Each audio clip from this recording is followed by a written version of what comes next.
Astaghfirullah. Bismillahirrahmanirrahim. Assalamualaikum warahmatullahi wabarakatuh. Alhamdulillah. Alhamdulillahilladzi farada ala ibadihi siyam Ramadan wa ja'alaha mutahhiratan lidzunubi wal atham. Asyhadu an la ilaha illallah wahdahu rabbi la syarika lah wa asyhadu anna Muhammadan abduhu wa rasuluhu alladzi la nabiyya ba'dah, amma ba'du. Ma'asyiral muslimat rahimakumullah. Alhamdulillah, di waktu duha ini kita bisa kumpul kembali untuk bertalabul ilmi di hari ke-13 bulan Ramadan, dan kita akan lanjutkan kajian kita masih membahas kitab Al-Jami' pada hadis yang ke-7 dari hadis Abi Hurairah radhiyallahu an. Kita baca hadisnya baru kita terangkan.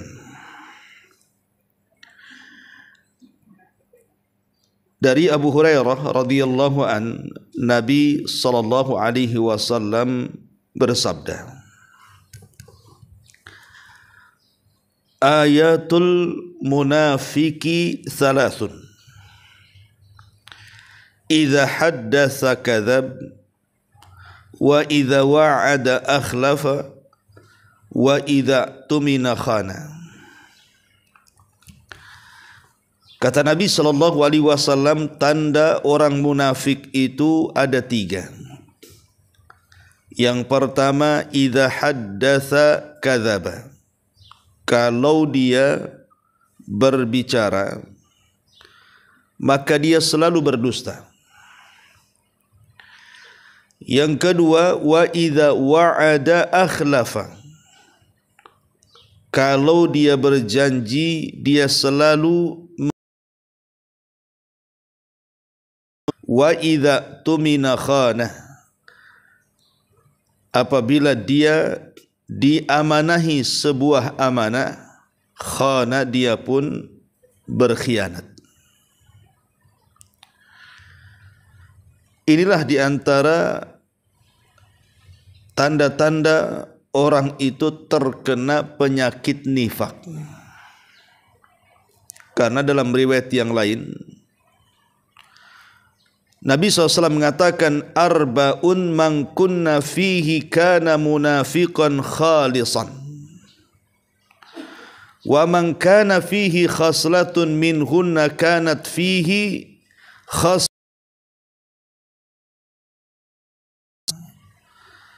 Kata Rasul, ada 4 perangai yang barang siapa keempatnya terdapat pada dirinya, dia menjadi munafik yang sejati. Sedangkan barang siapa yang salah satunya ada padanya, maka dia telah mendapatkan atau mempunyai perang sampai dia meninggalkannya. Kemudian Rasul mengatakan, idza haddatsa kadzab, wa idza ahada ghadar, wa idza wa'ada akhlaf, wa idza khasama fajar. Kalau dia berkata-kata selalu dusta, kalau dia mengadakan perjanjian selalu khianat, kalau dia berjanji selalu diingkari, dan kalau dia bersengketa dia pun berbuat fajir, kejahatan. Ma'asyiral muslimat yang dimuliakan Allah Subhanahu wa taala. Sebelum saya jelaskan hadis ini, saya akan memberikan muqaddimah dulu. Islam ini adalah agama yang dibangun di atas akhlak. Dari situ Nabi SAW diutus oleh Allah Subhanahu wa taala. Innama bu'ithtu li utammima makarimal akhlak. Kata Rasul, aku diutus untuk menyempurnakan akhlak manusia. Dan akhlak di tengah-tengah manusia itu globalnya dua. Ada akhlak yang disebut dengan akhlak madhmumah. Dan ada akhlak yang disebut dengan akhlak mamduha. Jadi ada akhlak yang tercela, ada akhlak yang terpuji. Adapun akhlak-akhlak yang tercela ma'ruf, seperti sombong, takabur, ujub, hasad dan yang semacamnya. Adapun akhlak-akhlak yang terpuji seperti rendah diri, tidak sombong, dermawan, murah senyum dan begitu seterusnya. Makanya sebagian para ulama mengatakan bahwa kalau orang itu ingin mempunyai akhlak yang baik atau disebut umumnya akhlakul karimah, maka hendaklah dia melakukan dua perkara. Pertama at-tahalli, yang kedua at-takhalli, yang kedua at-tahalli, dan nanti berujung kepada at-tajalli. Adapun at-takhalli artinya mengosongkan hati kita ini dari berbagai macam akhlak-akhlak yang tercela. Kita jauhi sifat sombong, kita jauhi sifat hasad, kita buang sifat ujub, kita buang sifat iri, dengki dan yang semacamnya. Itu namanya takhalli, berusaha membuang akhlak-akhlak yang tidak terpuji. Baru kemudian setelah hilang akhlak-akhlak yang tidak terpuji itu, baru naik kepada yang kedua yang disebut dengan tahalli. Tahalli itu menghiasi. Jadi seperti hati sudah kosong dari akhlak tadi, maka kita hiasi hati itu dengan sifat-sifat yang terpuji. Baru nanti hasilnya adalah at-tajalli. Orang itu mampu mengagungkan Allah Subhanahu wa taala. Lah di antara akhlak-akhlak yang harus dibuang dari dada kita itu adalah akhlak-akhlak nifak. Akhlak-akhlak yang tidak terpuji, yang merupakan akhlak-akhlaknya orang munafik. Dalam hadis ini disebutkan tiga.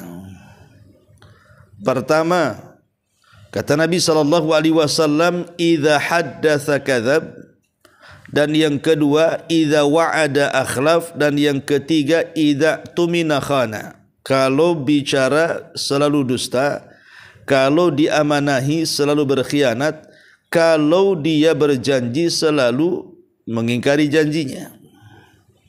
Inilah akhlak yang tidak terpuji. Dan semuanya bermuara kepada lisan. Jadi tiga akhlak yang tidak terpuji dari akhlak nifak ini, Bu, itu muaranya ada di lisan. Baik orang yang bicara dia dusta, namanya bicara pekerjaan lisan. Ataupun wa idza wa'ada akhlaf, kalau dia berjanji, dia selalu tidak menepati janjinya.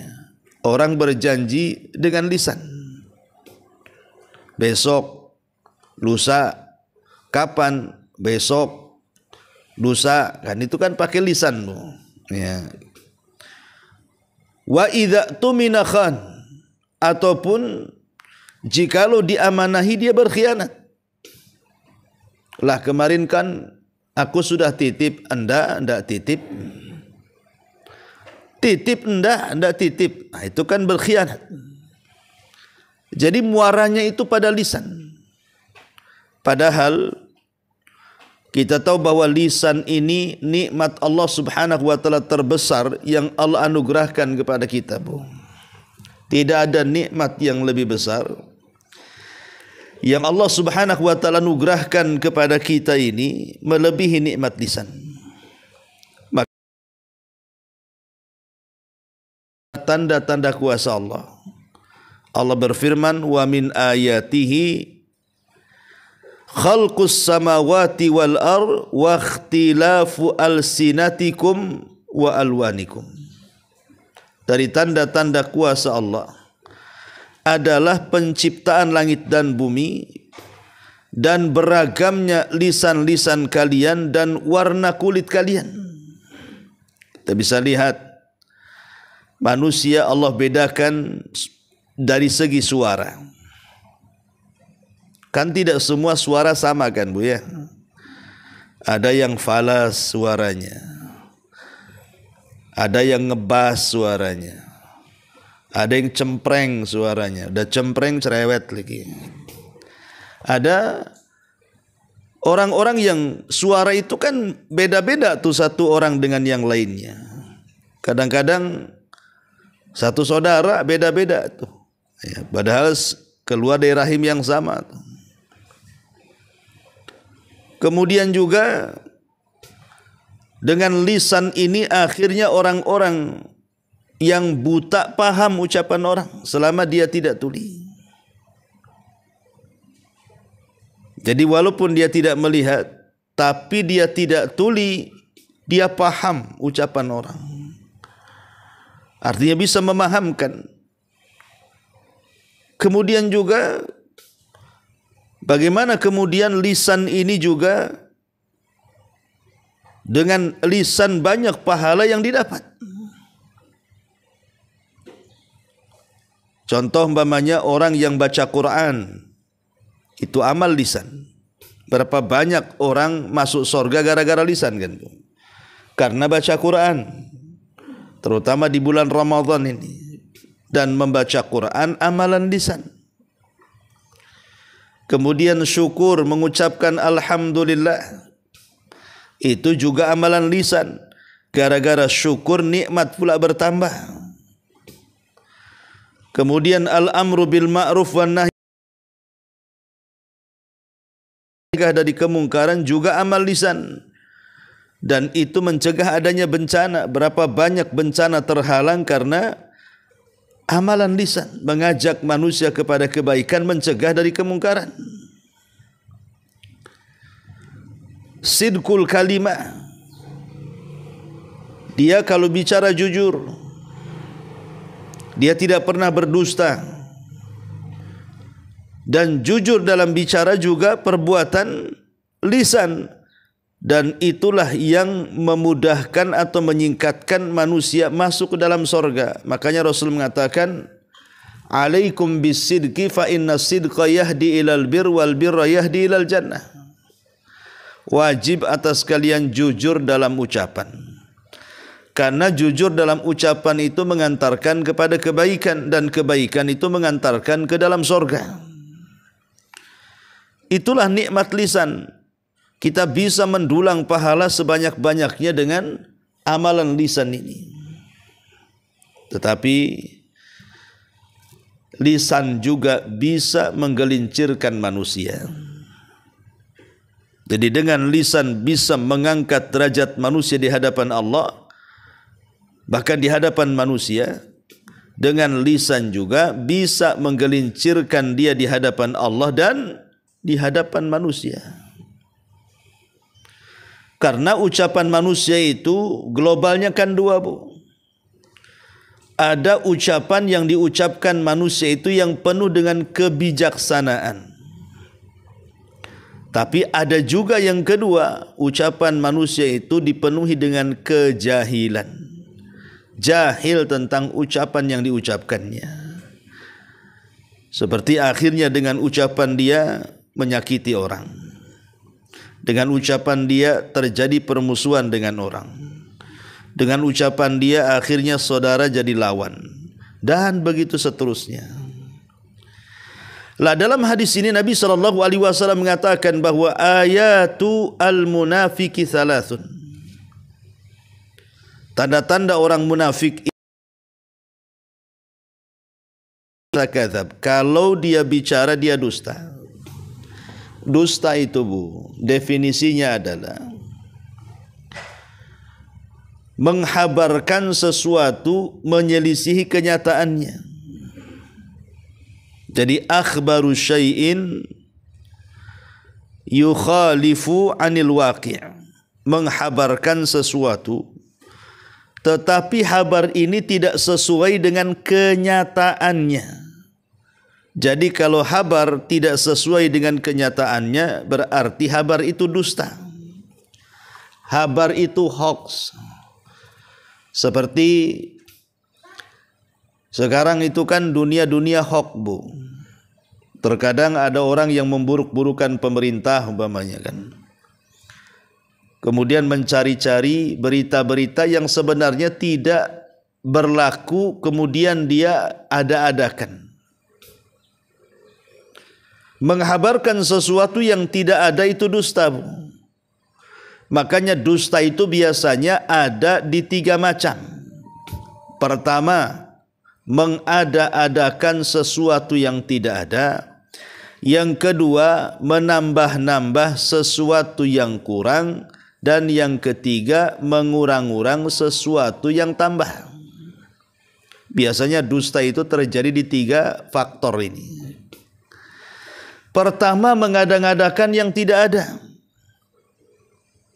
Ibu menceritakan tetangganya, menggibah tetangganya. Kalau seandainya yang ibu gibahi itu tidak ada pada tetangga yang sedang digibahi, berarti ibu sedang berdusta. Tapi kalau seandainya yang ibu gibahi itu memang ada pada tetangganya, berarti ibu sedang bergibah. Kalau ibu menggibah, terkadang betul yang ibu gibahi itu ada pada tetangganya, terkadang juga yang tidak ada pun ibu ada-adakan. Berarti ibu menggabungkan antara gibah dengan dusta. Kuadrat itu dosanya, Bu. Umpamanya ibu melihat tetangganya sukses dari segi usaha. Nampaklah dia bangun rumah, renovasi rumah, beli kendaraan gitu ya. Kemudian ibu ngerumpi sesama kawannya. Itu si Anu, Umu Anu itu kok aneh. Saya kan kenal suaminya itu. Suaminya itu kerjanya itu saja masih besaran gaji suami saya daripada dia kan gitu. Kok bisa dia bangun rumah, beli kendaraan, jangan-jangan dia punya ternak tuyul umpamanya, ya.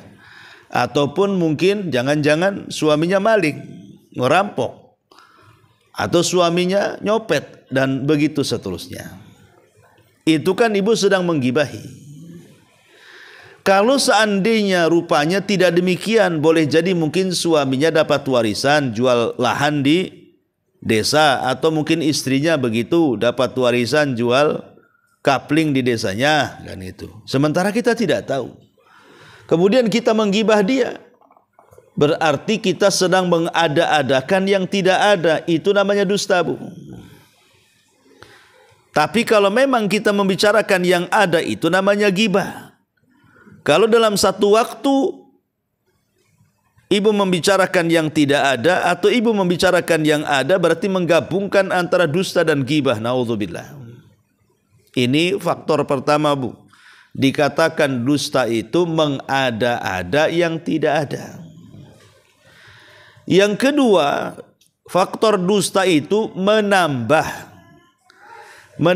berita yang sedikit jadi banyak. Beritanya itu sebenarnya cuman 10 meter, ibu tambah 1 kilo. Ya. Beritanya cuma 1 kilo, ibu tambah 1 mil. Kalimatnya cuma 1000, ibu tambah 2000 kalimat gitu ya. Jadi dusta itu menambah-nambah kabar, menambah-nambah cerita. Ceritanya sedikit, ibu tambah. Seperti itu. Ini nambah-nambah cerita. Dan itu yang paling banyak. Yang paling banyak di masyarakat itu suka nambah-nambah cerita. Oh si anu begini begono gitu. Padahal sebenarnya nggak begini nggak begono kan gitu ya.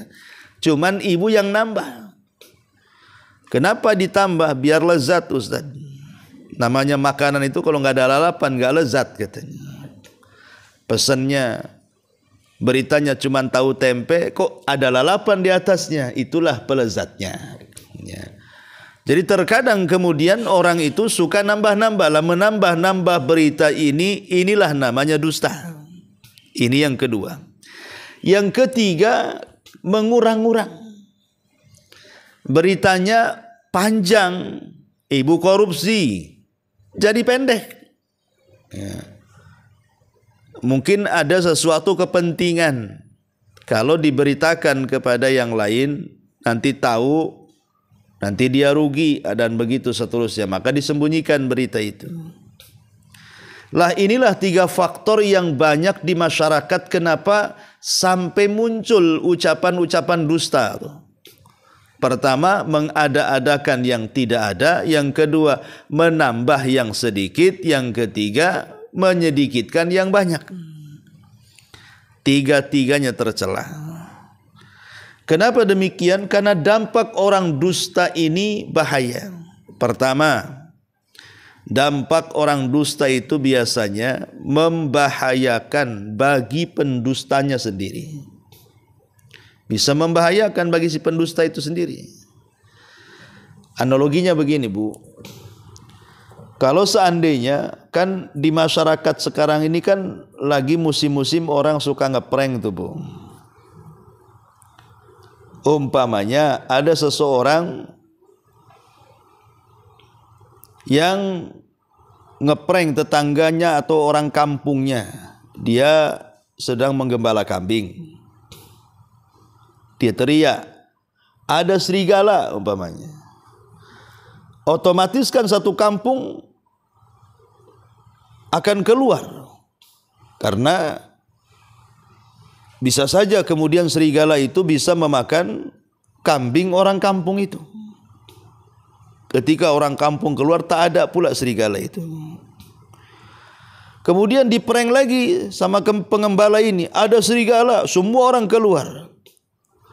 Yang namanya diprank sekali percaya, 2 kali masih ditolerir, 3 kali biasanya nggak akan percaya tuh Bu.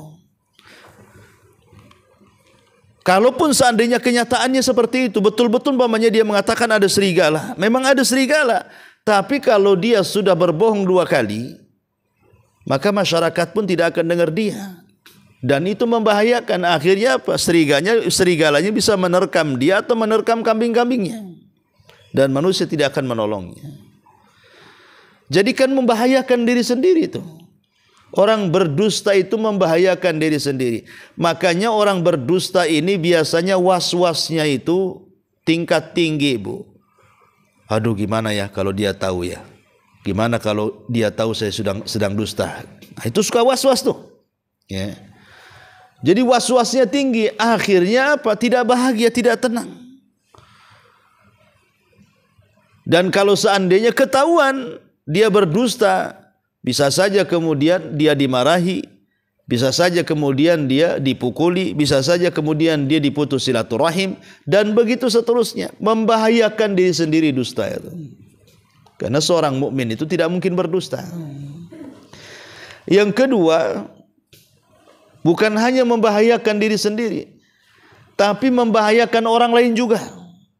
Dusta itu bisa membahayakan orang lain.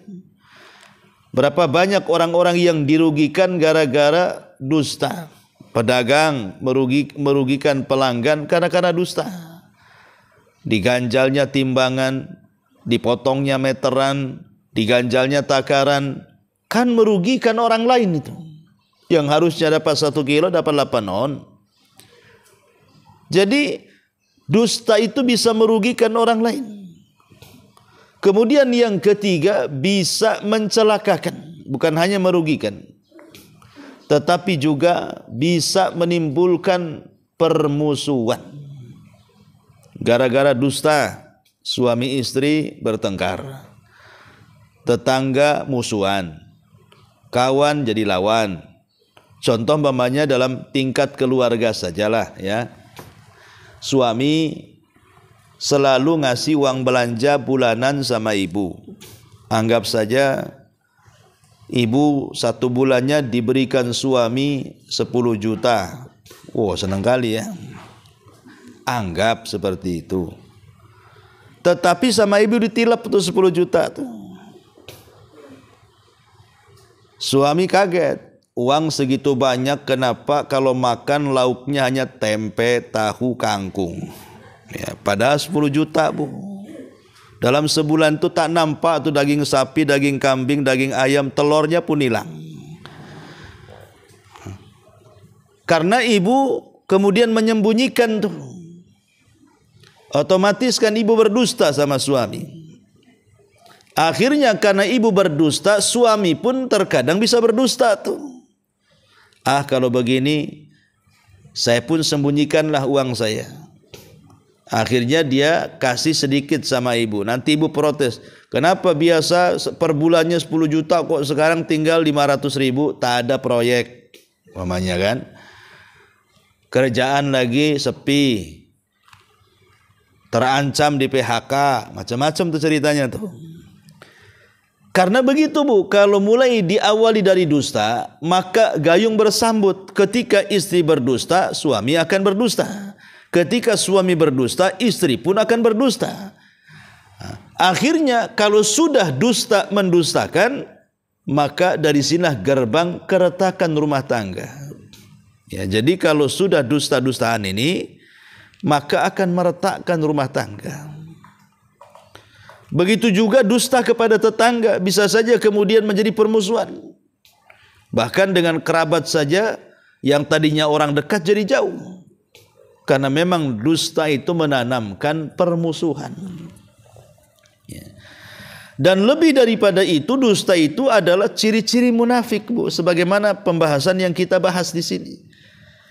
Ayatul munafiki salasun, bahwa orang munafik itu ada 3 tandanya. Idza haddatsa kadzaba, kalau dia bicara dia suka dusta. Ma'asyiral muslimat yang dimuliakan Allah Subhanahu wa taala, ini baru di dunia. Di dunia.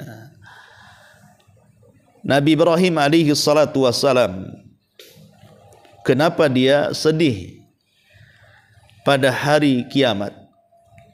Ketika dia tidak bisa memberikan syafaatul uzma kepada umat manusia, bu. Ketika hari syafaat itu dimulai, manusia berbondong-bondong datang kepada Adam. Tapi Adam menolaknya. Dia tidak bisa memberikan syafaat karena dia pernah melanggar syariat Allah, pernah memakan buah larangan. Maka Adam pun sedih dan mengatakan, nafsi-nafsi, urus diri kalian sendiri, urus diri kalian sendiri. Akhirnya manusia datang kepada Nabi Ibrahim. Padahal Ibrahim itu Khalilur Rahman, kekasihnya Allah, Abul Anbiya, bapaknya para nabi. Dia tidak bisa memberikan syafaat. Kenapa? Karena pernah melakukan dusta 3 kali. Padahal bahasa dustanya itu untuk memperjuangkan agama, alias tauriyah. Pertama, dia mengatakan kepada ayahnya pada pesta yang diadakan Namrud, saya sedang sakit, padahal dia tidak sedang sakit. Sengaja dia alasannya sedang sakit supaya ayahnya pergi dan dia bisa menyelinap ke dalam markasnya, istananya Namrud untuk menghancurkan patung. Kemudian yang kedua, saat sudah menghancurkan patung, palunya diletakkan di leher patung yang paling besar. Ketika ditanya, engkau ya Ibrahim yang menghancurkan? Kata Ibrahim, tidak. Yang menghancurkan itu patung yang gede, buktinya palunya di situ. Nah, ini kan dusta juga. Ya. Kemudian yang ketiga, saat istrinya diculik oleh tentara Mesir. Kemudian untuk menyelamatkan nyawa Ibrahim, karena Ibrahim itu mengetahui ada aturan di Mesir itu yang aneh. Kalau ada suami istrinya cantik, istrinya diambil, suaminya dibunuh. Maka ketika kemudian Sarah diculik oleh raja, kemudian ditanya kepada Ibrahim, kepada Sarah, siapa laki-laki itu? Ibrahim sudah mengajarkan sebelumnya, jangan katakan aku suamimu, tapi aku saudarimu, supaya nyawa Ibrahim selamat. Lah itu kan juga dusta, Bu. Lah sebab inilah Ibrahim bersedih, tidak bisa memberikan syafaat uzma kepada manusia. Maksudnya adalah, kalau Ibrahim saja bersedih gara-gara 3 dusta. 3 dusta saja loh ya dalam hidup Ibrahim itu. Sementara kita dalam sehari 100 kali dusta, asik nyengir saja. Nggak ada sedih-sedihnya. Kadang-kadang bangga pula dengan dustanya. Sambil tertawa, aku sudah bohongi dia katanya. Kan kurang ajar ibu ya kan. Jadi disinilah letaknya bahwa terkadang dusta itu sudah menjadi lengket dalam tabiat kita, sudah melembaga bahasanya. Rasanya kalau sehari tidak berdusta itu tidak sah hidup itu. Padahal pada hari kiamat Nabi SAW pernah menceritakan dalam peristiwa ketika beliau diperlihatkan neraka itu. Jadi Nabi SAW melihat dalam mimpinya itu ada seseorang yang dirobek mulutnya dengan pisau yang bengkok sampai tengkuknya. Pertama dirobek mulutnya dan diarahkan sebelah kanan, kemudian ditarik sampai tengkuknya. Kemudian selesai itu dia gantian merobek mulutnya yang sebelah kirinya sampai ke tengkuknya. Jadi Nabi SAW mengkhawatirkan azabnya orang ini dan mengatakan, mahadan, apa sih siksanya orang itu wahai Jibril? Kok sedemikian dahsyatnya? Kenapa mulutnya dirobek-robek sampai ke tengkuknya? Dan itu kiri dan kanan. Maka Nabi SAW kemudian diberitahu alasannya. Kenapa? Karena orang itu ketika di dunia fayakdzib al-kizbata hatta tablughal afaq. Karena semasa di dunia dia suka berdusta dengan dusta yang mencapai segala penjuru. Maksudnya gimana, Bu? Kok dustanya sampai segala penjuru, ke barat, ke timur, ke utara, ke selatan? Kalau dulu menyebar berita satu kampung saja agak sulit kan, Bu? Bisa berminggu-minggu, berbulan-bulan baru menyebar berita itu. Tapi kalau sekarang dengan adanya medsos, adanya YouTube, adanya Facebook, adanya TikTok, adanya Instagram atau yang lainnya, kita bisa berdusta dalam media-media itu, langsung tersebar ke seantero dunia, Bu. Lihat, itu yang dimaksud hatta tablughal ufuq tadi. Sampai dusta itu mencapai ufuk, segala penjuru. Na'udzubillah ya. Jadi ini yang pertama, idza haddatsa kadzab. Yang kedua, wa idza wa'ada akhlaf. Apabila dia berjanji, dia suka tidak menepati janjinya alias ingkar. Makanya, Bu, yang namanya hidup itu jangan suka mastiin sesuatu. Besok bisa datang, bisa, nggak boleh, Bu. Ya, main bisa aja kan gitu ya. Datang, nggak boleh. Memastikan itu tak boleh, Bu. Gimana besok? Tenang. Ya.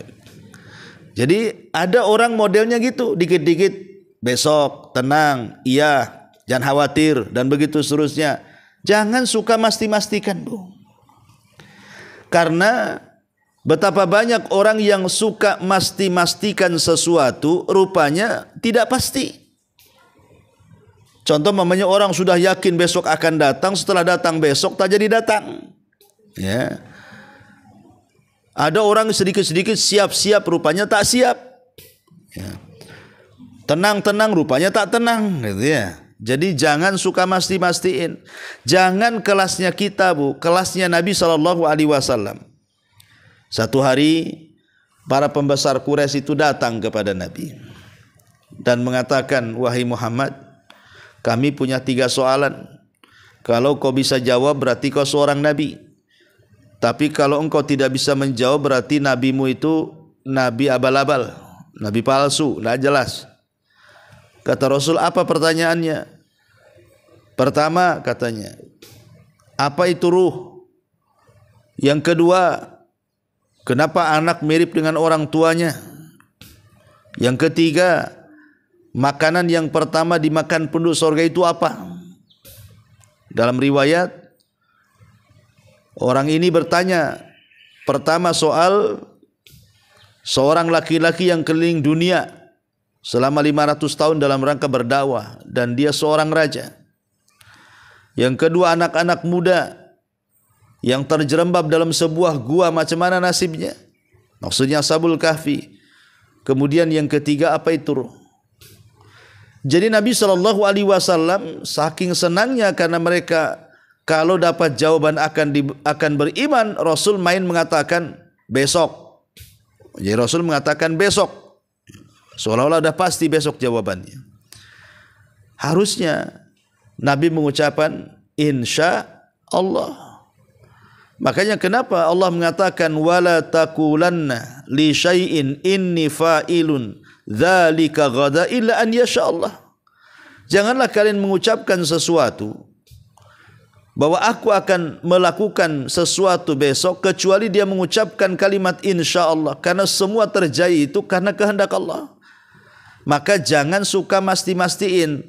Masti-mastiin inilah kemudian akhirnya banyak orang yang melanggar janji. Jadi ibu, jangan tidak mengucapkan insya Allah. Makanya Rasul ketika tidak mengucapkan insya Allah, ketika besok datang, Jibril tak turun ngasih jawaban. Ya, disangkanya Jibril turun, rupanya tak turun. Hari kedua tak turun, 1 minggu tak turun. Sesak dada Nabi. Sampai akhirnya Allah Subhanahu wa taala menegur dengan ayat itu. Janganlah kalian mengucapkan sesuatu, aku akan melakukan sesuatu besok kecuali dia mengucapkan insya Allah. Karena kita ini tidak bisa memastikan sesuatu yang belum pasti. Makanya untuk menghindari supaya kita tidak mudah mengingkari janji, jangan suka memasti-mastikan. Katakan insya Allah. Ya. Ini yang kedua. Yang ketiga, wa idza tuminakhan. Apabila diamanahi dia berkhianat. Dan itu yang paling banyak, dikasih amanah jabatan, dia berkhianat dengan cara tidak menjaga jabatannya. Akhirnya terseret dalam kubangan korupsi dan yang semacamnya. Ya. Diberikan amanah harta, tidak dijalankan sesuai dengan yang dikehendaki Allah. Malah dia berhura-hura dengan hartanya dan bermaksiat kepada Allah. Diberikan amanah anak, bukannya dididik dengan baik, akhirnya anak pun jadi nakal, bahkan durhaka kepada orang tuanya. Diberikan amanah pasangan juga sama. Jadi semua yang ada pada diri termasuk badan kita itu amanah, Bu. Mata itu amanah, telinga amanah, lisan amanah, tangan kaki amanah. Semua yang ada di badan kita amanah Allah. Maka amanah ini jangan sampai kemudian dikhianati. Dengan memandang yang haram, mendengar yang haram, melangkah ke tempat haram dan berbicara sesuai kehendak dia tanpa mengerem, seomong-omongnya, mau gibah, mau namimah, terserah dia. Jadi umumnya, tapi kalau idza tumina khana, kalau yang dimaksud diamanahi dia berkhianat, maksudnya di sini kepada ucapan. Diamanahi ucapan, dia jangan khianat.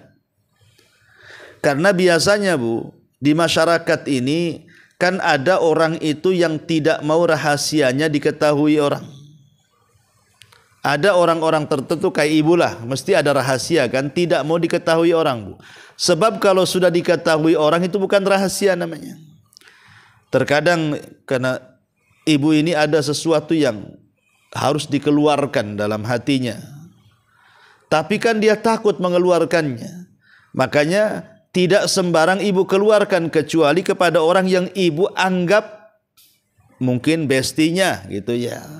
Mungkin orang dekatnya. Terkadang omongannya kan juga mesti diawali, tolong jangan ceritakan sama orang. Anti saja yang tahu, kan begitu Ibu ya. Berarti kan orang yang dengar dapat amanah tuh. Tapi kenyataannya si anti ini kadang-kadang kemudian cerita kepada orang kan, bahasanya sama. Ini ada kabar dari Umi Fulan, tolong anti saja yang tahu. Nanti orang kedua nih ketemu lagi orang ketiga sama bahasanya. Afwan anti aja yang tahu. Kan itu baik. Akhirnya satu pengajian semua tahu tuh. Gara-gara kalimat anti aja yang tahu. Anti aja yang tahu, saja yang tahu. Satu pengajian tahu Bu, bahkan merempet ke pengajian Konaha tuh sebelah tuh. Ya. Kadang-kadang kemana-mana tuh. Lah ini khana namanya, berkhianat. Idza tumina khan namanya. Apabila diberikan amanah dengar, dia tidak menjaga amanah, justru dia berkhianat. Lah ini tanda-tanda munafik. Ya. Tanda-tanda munafik adalah ketika diberikan amanah berita, dia tidak amanah dalam memegang berita itu.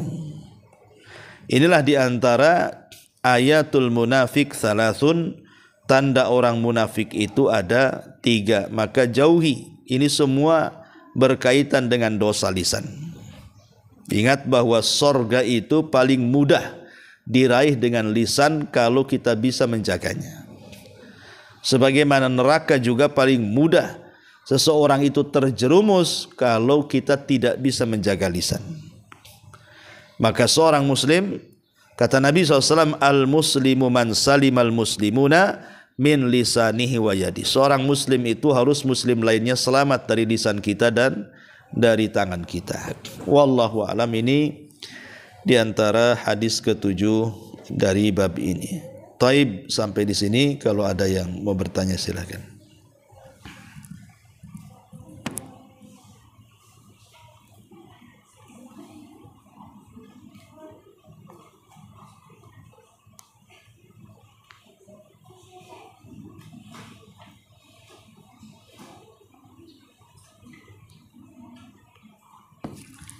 Baik, kalau tidak ada kita tutup. Ada? Silakan.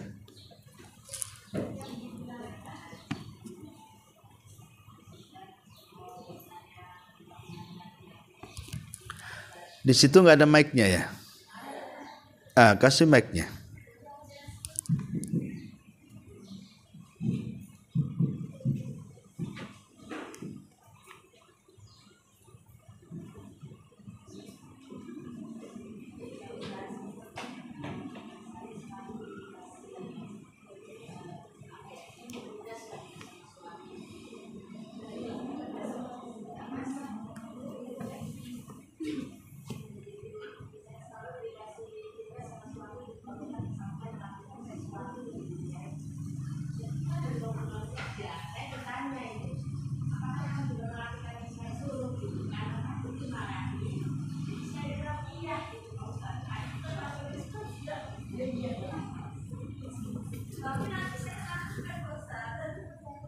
Oh, diingatin baru dilakukan.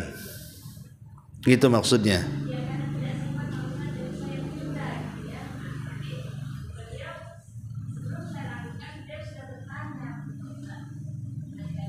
Mungkin bukan bertanya, ngingetin Bu.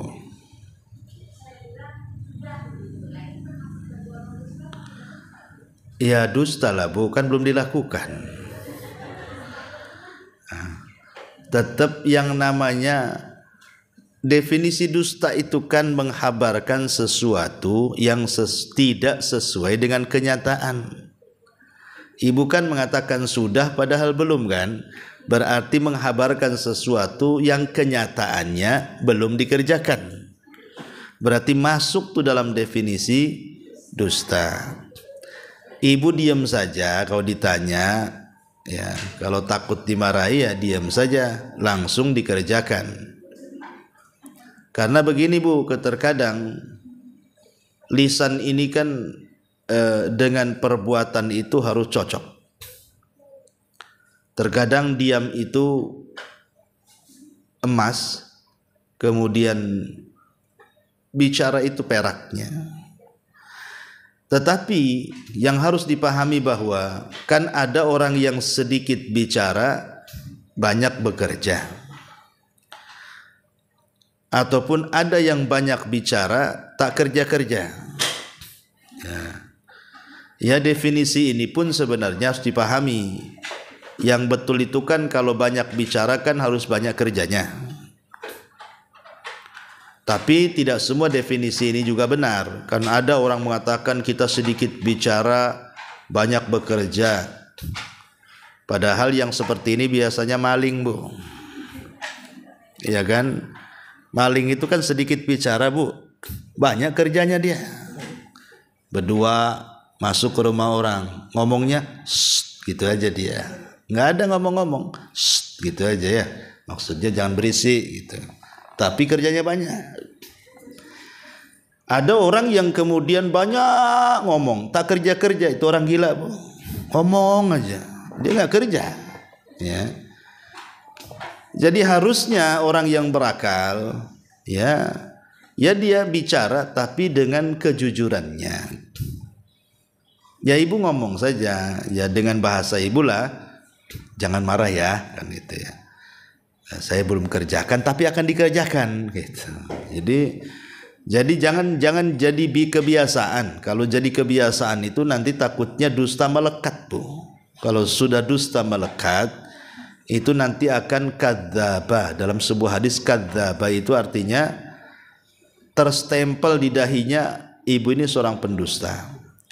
Boleh dusta dalam rumah tangga itu Bu, kalau dalam rangka keharmonisan, hanya untuk keharmonisan keluarga saja, selebihnya tidak boleh. Contoh umpamanya ya kan, ibu masak keasinan, tapi karena suami ingin membahagiakan istri, ketika istri minta komentar, "Cemana masakan saya?" Enak, lebih enak dari masakan Padang umpamanya. Padahal keasinan kan.